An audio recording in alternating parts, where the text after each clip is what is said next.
তো বন্ধুরা, এই হলো নতুন বাইকটা আমরা চায়নাবাদে আসছি। চায়নাবাদের যে সৌন্দর্য, পিছনে আরো নদী দেখতে পাচ্ছি।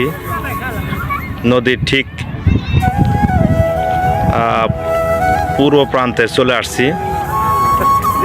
তো এসে আমরা এই সময়টা উপভোগ করতেছি।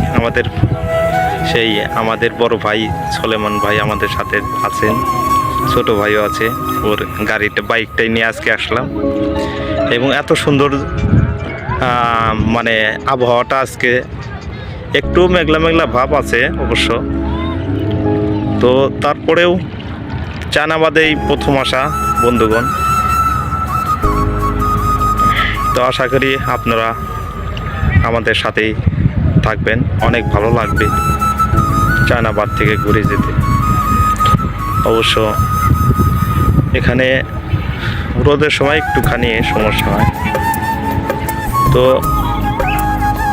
কবিগুরুদের কথা যে বড় জায়গায় না আসলে বড় মন হয় না। তো আমরা যদি না ঘুরি বেড়াই তাহলে আমাদের মনটা ফ্রেশ হয় না বাতাসের মতো।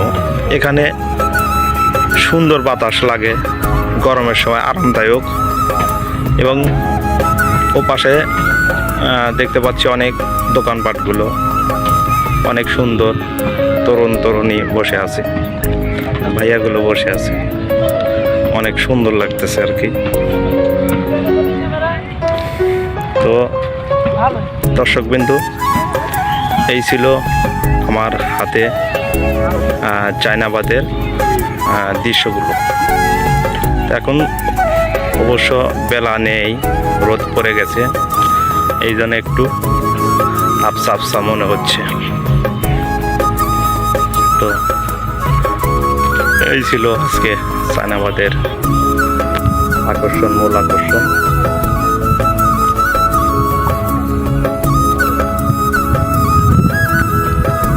নদীতে পানি আসছে, এই যে দেখুন। ধন্যবাদ।